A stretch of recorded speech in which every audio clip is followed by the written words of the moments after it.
hello बंधुসকল আপোনাৰ ওচৰত যদি বৰ্তমান এটা কইন্স আছে তেন্তে আপুনি সেই কইন্সটো লৈ ভালকৈ লক্ষ্য কৰক কইন্সটো নিশ্চয় এইটো লিখা থাকে যে সেই কইন্সটো কোন চনত বনোৱা হৈছিল এইটো নিশ্চয় আমি সকলোৱে জানো কিন্তু আপুনি কইন্সটো দেখি এইটো ক'ব পাৰিবনে যে সেই কইন্সটো ক'ত নিৰ্মাণ কৰা হৈছিল মোৰ মতে নিশ্চয় নোৱাৰিব কিন্তু মই আপোনাৰ সেই কইন্সটো দেখি ক'ব পাৰিম যে সেই কইন্সটো ক'ত বনোৱা হৈছিল সো ভিডিওটো সম্পূৰ্ণকৈ চাওক তেতিয়া আপুনিও কইন্সটো দেখি মোৰ দৰে ক'ব পাৰিব যে সেই কইন্সটো ক'ত বনোৱা হৈছিল আৰু যদি এতিয়ালৈকে আমাৰ চেনেলটো সাবস্ক্ৰাইব কৰা নাই তেনে ভিডিওটো তলত থকা সাবস্ক্ৰাইব বাটনটো ক্লিক কৰি বেল আইকনটো প্ৰেছ কৰি দিয়ক যাতে এনেকুৱা ধৰণৰ ইন্টাৰেষ্টিং ভিডিওবোৰ অসমীয়াত সকলোতকৈ আগত পায় নাম্বাৰ 5 বন্ধুসকল চাইনাত এনেকুৱা এখন ৰেষ্টুৰেণ্ট আছে যিখনত কোনো মানুহে কাম নকৰে এতিয়া চাগে আপুনি এইটো শুনি আচৰিত হৈছে কিন্তু সঁচাই এই ৰেষ্টুৰেণ্টখনত কোনো মানুহে কাম নকৰে ইয়াত সাফ চিকুণ কৰা কাউন্টাৰত পইচা লোৱা অৰ্ডাৰ লোৱা খানা বনোৱা ইত্যাদি সকলো কাম ৰবটে কৰে প্ৰতিটো কামৰ কাৰণে বেলেগ বেলেগ ৰবট ৰখা হৈছে আৰু এই সকলোবোৰ কাম সেই ৰবটবোৰে কৰে আৰু এই অদ্ভুত ৰেষ্টুৰেণ্টখনৰ নাম হৈছে ফুডম ৰবটিক ৰেষ্টুৰেণ্ট সঁচাই চাইনা টেকনলজি বহুতে আগবঢ়া নাম্বাৰ 4 আমি জানো যে বৰফৰ ঠাই এডোখৰত যদি যাওঁ তেন্তে তাৰ ৰাস্তাত গাড়ী চলাবলৈ বহুত কষ্ট হয় কাৰণ ৰাস্তাত জমা হোৱা বৰফবোৰে ৰাস্তাটো পিছল কৰি পেলায়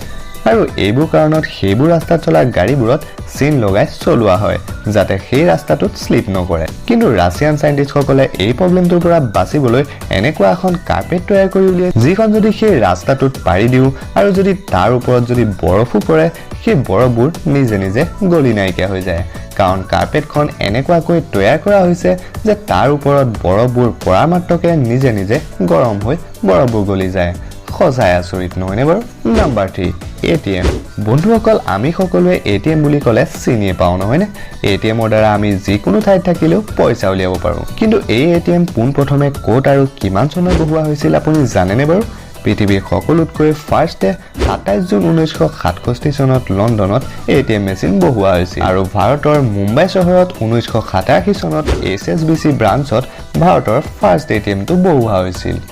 নাম্বাৰ 2 বন্ধুসকল আপুনি জানেনে যে এখন ট্ৰেইনক ষ্টাৰ্ট কৰিবলৈ কিমান ডিজেলৰ প্ৰয়োজন হয় অৰ্থাৎ এখন ট্ৰেইন মাত্ৰ ষ্টাৰ্ট কৰোঁতে কিমান ডিজেল খৰচ হয় তেন্তে শুনক এখন ট্ৰেইন মাত্ৰ ষ্টাৰ্ট কৰিবলৈ 25 লিটাৰ ডিজেল খৰচ হয় ওৱাও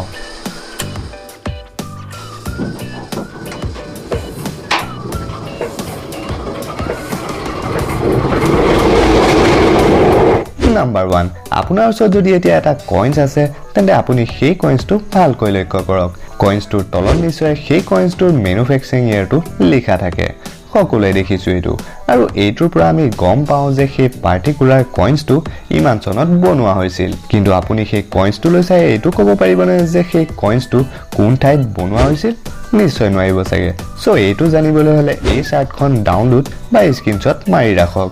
যেতিয়া সেই কইন্সটোৰ একেবাৰে তলত ডায়মণ্ডৰ দৰে সিম্বল দেখা পায় তেন্তে সেইটো মুম্বাইত বনোৱা হৈছিল আৰু একো লিখা নাথাকিলে জানিব যে সেইটো কলকাতাত বনাইছিল আৰু ষ্টাৰ সিম্বল দেখিলে সেইটো হায়দৰাবাদত বনাইছিল আৰু ডট সিম্বলটো দেখিলে সেইটো নয়ডাত বনাইছিল বুলি জানিব পাৰিব খচাই আচৰিত নহয়নে বাৰু এইটো আপুনি আগত জানিছিল নে মোক কমেন্ট বক্সত জনাব সো আজি ভিডিওটো আছিল ইমানে আশা কৰো ভিডিওটো চাই আপুনি বহুতে ভাল পালে আৰু যদি খচাই ভাল পালে বা কিবা জানিব পাৰিলে তেনে ভিডিওটো লাইক কৰিব কমেন্ট কৰিব শেয়াৰ কৰিব